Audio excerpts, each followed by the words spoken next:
Swoosh!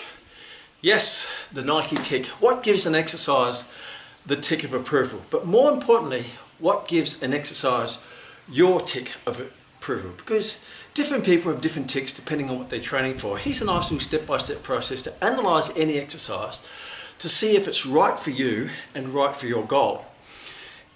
And when I say right, that it's going to achieve your goal in the most effective, efficient, and most importantly, the safest way.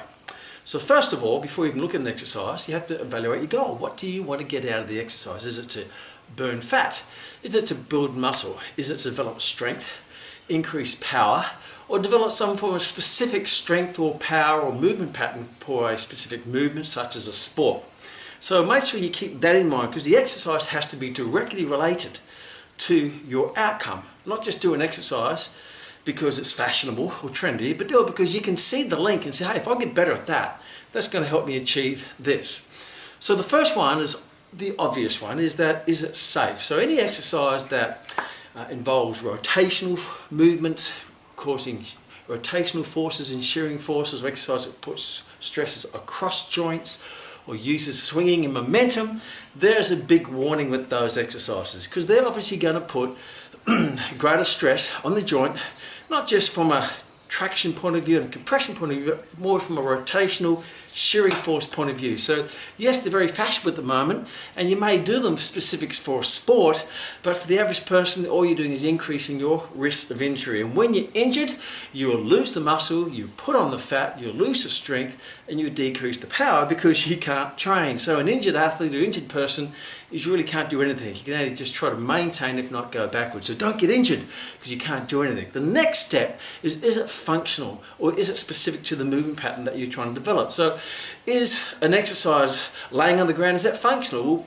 life is standing up. We express our forces and muscular strength in the upright position. So why do I lay down to train a muscle that functions in the upright position?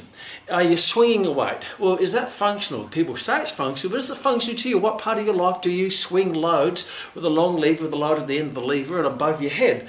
Well, yes, it's a nice party trick, and it's a challenge, but it could be a challenge which is not directly related to your goal. So is it functional? Because many exercises these days are dysfunctional. They put you in machines or lay you down or put you on a seat, but do you need to develop strength sitting down, laying down, or putting yourself in a very awkward position, or do you need to develop strength more in the upright position, where most people tend to need the strength, whether they be playing sport or in their daily functions throughout life? So is it functional? If the answer is no, then hey, it may not be for you.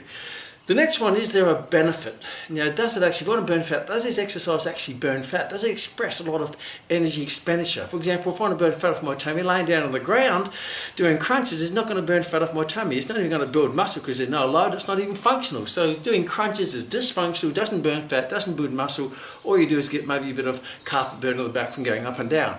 So is there a benefit? If you ever look at, say, a leg extension, where you extend the leg with a load at the end, yes, there is a benefit. It loads the muscle, but the challenge with that exercise is it creates shearing forces across the knee joint, and that can actually cause patellofemoral pain and injury down the track. So yes, it might be a benefit, but it doesn't abide by the safe rule. So make sure the exercise there is actually a benefit. It actually burns fat, it actually builds muscle, and the way that you want to build it or burn it. And the most important question is this one: is there a better exercise? Is there a more effective, more efficient? Is there more functional? Is there a more safer exercise to do than the one that you're doing? Is there a better use of your time that's going to give you a bigger return on your training time? For example, if I'm doing leg extension, then I'm better off doing squats, because squats doesn't place shearing forces or patellofemoral compression forces through the knee. It activates the quadricep greater than the leg extension. It's more functional. It also activates lots of other muscles in a more functional manner. So why do you waste your time doing leg extensions? Why do you waste your time doing crunches, when if you want to burn fat, you're better off hopping on the treadmill and you're really burning off a lot of energy, including fat, where laying on the ground doing crunches doesn't burn any fat, it just uses glycogen as a source of energy.